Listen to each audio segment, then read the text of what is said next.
To my great fellow Americans, I am filled with grief and anger at the heinous assassination of Charlie Kirk on a college campus in Utah.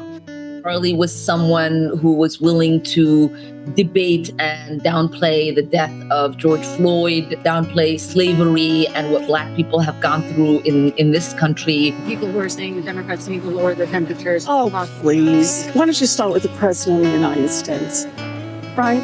I think the president's rhetoric often foments it.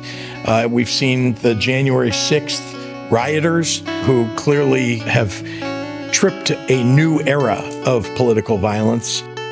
Not everyone took to his words or his rhetoric. You know, at times they were offensive to specific communities.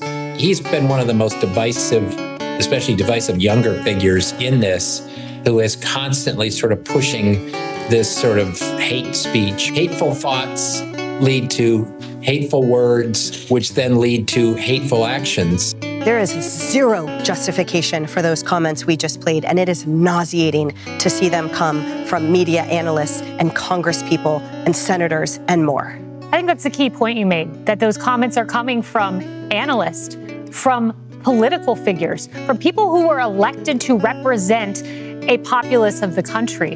When you see this nonsense on college campuses, they're learning this from their leaders, and it's not going to end until people do better. I agree with liberals when they say don't blame the victim, but they're there blaming the victim. Yes. And they are there blaming President Trump and January 6th for this assassination. It's up to the voters now to turn out people who are trying to escalate the violence, not tone it down. I have to have conversations as a parent to my young adult kids all the time about violence and shootings. For the very first time, my son came to me the other day and said, "But Mom, they're celebrating." And that was a conversation I wasn't ready for. Abraham Lincoln gave one of the greatest speeches in American history, calling for charity to your enemies. At the end of the Civil War, he said we should be charitable to our opponents, that they are not our enemies. We're all still citizens of the same country.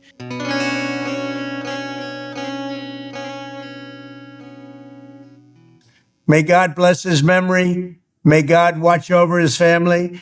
And may God bless the United States of America. Thank you.